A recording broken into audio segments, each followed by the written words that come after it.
Bienvenidos. El día de hoy nuestro grupo va a hablar acerca de la histología del hígado, vesícula biliar y páncreas.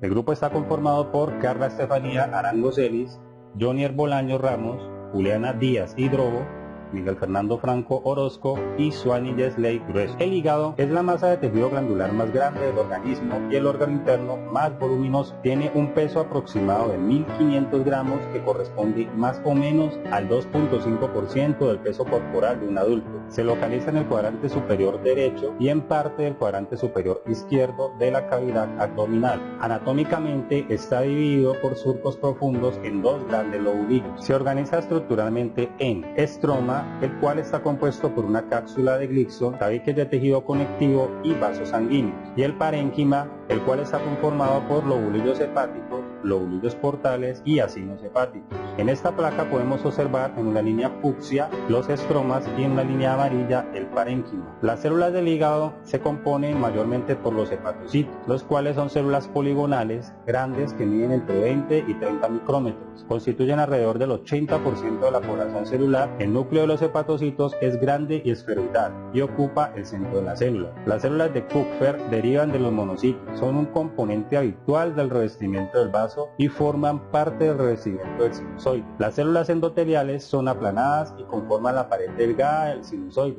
Muestran orificios de unos 100 micrómetros, por lo que esta pared es discontinua. Además, carece de lámina basal. El epitelio cúbico simple en conducto interlobulillar hepático está constituido por células cúbicas del citoplasma claro, propias de las vías biliares y por hepatocitos. Suelen ser igual de altas que anchas. La presencia de ambos tipos celulares alrededor de la luz es lo que identifica esta estructura. Epitelio plano simple en la arteriola hepática, compuesto por una capa única de células planas, tejido conectivo denso y irregular en tabiques.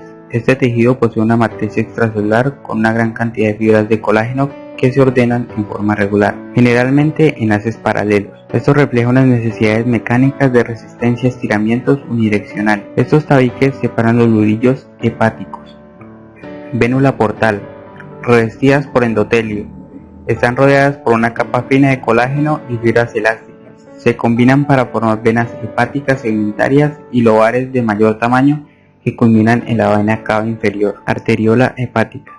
Suministra sangre arterial directamente a los sinusoides y al tejido conjuntivo y a otras estructuras en los espacios portales más grandes. Conductillo hepático intralobulillar. En este desembocan los canículos biliares, muy cortos. Conducen la bilis desde los capilares biliares en la periferia del lobulillo a través de la placa limitante de las ramificaciones interlobulillares terminales del sistema de las vías biliares. Los sinusoides están en contacto estrecho con los hepatocitos y colaboran en el intercambio de sustancias entre la sangre y las células hepáticas. Estos desembocan en la vénula hepática terminal, que a su vez drena en las venas sublobulillares y conforman el conducto vascular entre los cordones de hepatocitos. Contienen células endoteliales que tapizan su superficie. Las tríades portales o espacios porta están representados por una vénula, rama de la vena porta, una arteriola, rama de la arteria hepática, un conducto biliar y vasos linfáticos, todos rodeados por una vaina de tejido conectivo. La vesícula biliar. La vesícula biliar es un saco hueco con forma de pera, la cual tiene un tamaño aproximado de entre 5 a 7 centímetros de diámetro. Se conecta con el intestino delgado por medio de la vía biliar. Además de esto, este órgano concentra y almacena alrededor de 50 mililitros de bilis. Dentro de su parte histológica vamos a encontrar 4 tipos de túnicas. La primera, la túnica mucosa; la segunda, la túnica muscular externa; la tercera, la túnica adventicia; y por último, encontraremos la túnica serosa. Desglosando cada una de estas, dentro de la túnica mucosa tenemos un epitelio cilíndrico simple con microvellosidades, el cual le permite extraer cerca del 90% de agua que contiene la bilis, para producir así una concentración de sales biliares, colesterol y bilirrubina. La túnica muscular externa presenta un tejido muscular liso. Las hormonas secretadas por el intestino delgado en respuesta a la presencia de grasa estimulan las contracciones del músculo liso, lo cual permite que se expulse de manera adecuada la bilis. Finalmente, nos encontramos la túnica adventicia, que es la capa de tejido donde la vesícula biliar se adhiere al parénquima hepático. Pero también tenemos lo que es la túnica serosa, que es la superficie no adherida. Esta consta de una capa de mesotelio y una capa delgada de tejido conectivo lácteo. Dentro de las estructuras de la vesícula biliar tenemos lo que es la lámina propia. Esta posee un tejido conectivo lácteo. Como podemos observar, tiene capilares fenestrados, pequeñas vénulas, pero no posee vasos linfáticos. Además es una capa muy celular, pues contiene gran cantidad de linfocitos y plasmocitos. Los senos biliares también hacen parte de las estructuras que contiene este órgano. Estos son divertículos profundos de la mucosa que a veces se extienden a través de la túnica muscular externa. Se cree que son un presagio de alteraciones patológicas que se desarrollan como resultado de la hiperplasia. Finalmente, tenemos las diferentes células que se encuentran en la vesícula biliar. Los primeros son los colangiocitos, células epiteliales altas con citoplasma eosinófilo y núcleos basófilos. Estas contienen numerosas microvellosidades poco desarrolladas que sirven para la absorción principalmente de agua. También encontramos a los miocitos lisos en la túnica muscular y tenemos las células mesoteliales en la túnica serosa. El páncreas. El páncreas es una glándula exocrina y endocrina localizada en el espacio retroperitoneal del abdomen. Es una glándula alargada compuesta por una cabeza, un cuerpo y una cola. La cabeza se ubica en la curvatura del duodeno y se une a él mediante tejido conectivo.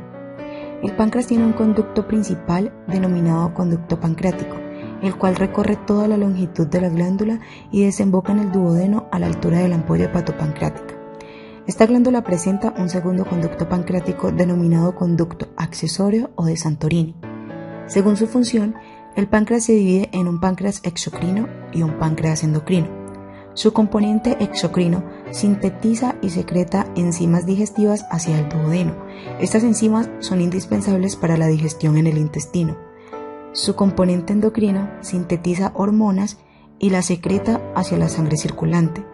Estas hormonas son indispensables para la regulación del metabolismo de la glucosa, de los lípidos y de las proteínas en el organismo. Es un órgano macizo y estructuralmente se divide en estroma y parénquima.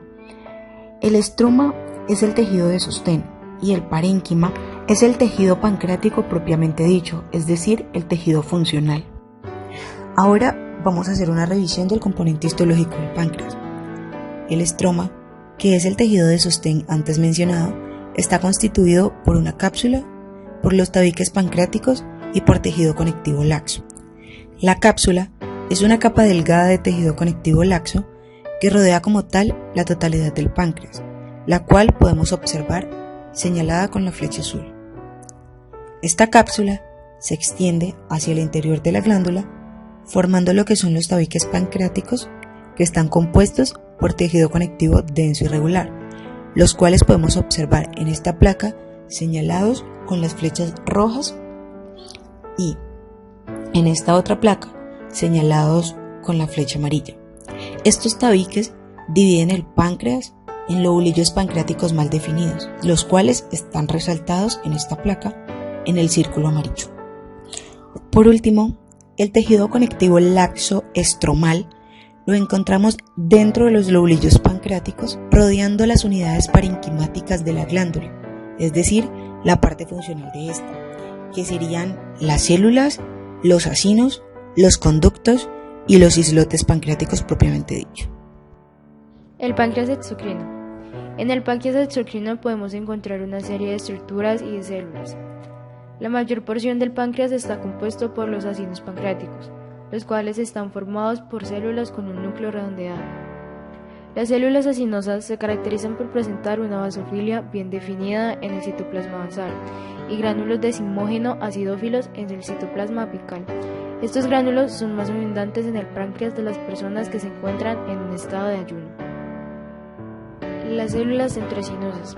Estas se continúan con las células del conducto intercalar que se ubica por fuera del acino. Tanto las células ductales como las células centroacinales tienen características morfológicas similares, ya que ambas son cúbicas, cuentan con un citoplasma claro y su núcleo es de forma ovalada. Los conductos intralobulares tienen un diámetro similar al de los acinos. Estos están formados por un epitelio cúbico simple y su tinción es de forma pálida. Por otro lado, en los trabéculos podemos encontrar los conductos interlobulares. Estos están formados por un epitelio cúbico simple. Dentro de sus estructuras podemos encontrar el sistema de conductos, el cual está organizado en conductos intralobulares e interlobulares. Los conductos intralobulares están compuestos por los conductos intercalares, que son los más pequeños, y los conductos colectores intralobulares. Cabe recalcar que en el páncreas no encontraremos los conductos estriados. Los conductos intercalares tienen un diámetro menor que los acinos y están formados por epitelio cúbico simple. Su tinción es pálida y se observan tanto en un corte transversal como longitudinal. Estos conductos comienzan en el interior de los acinos y algunas de sus células pueden verse dentro de los mismos. Por último, en el páncreas endocrino encontraremos los islotes de Langerhans. Estos están dispersos entre los acinos pancreáticos y son agrupaciones celulares que poseen una densa red de capilares a los cuales se liberan los productos que sintetizan. En los islotes de Langerhans encontraremos diferentes tipos de células. Entre ellos están las células alfa, las cuales son las encargadas de secretar el glucagón, las células beta, que son las encargadas de secretar la insulina, las células delta, que secretan la somatostatina, y por último las células F, las cuales son las encargadas de secretar el polipéptido pancreático.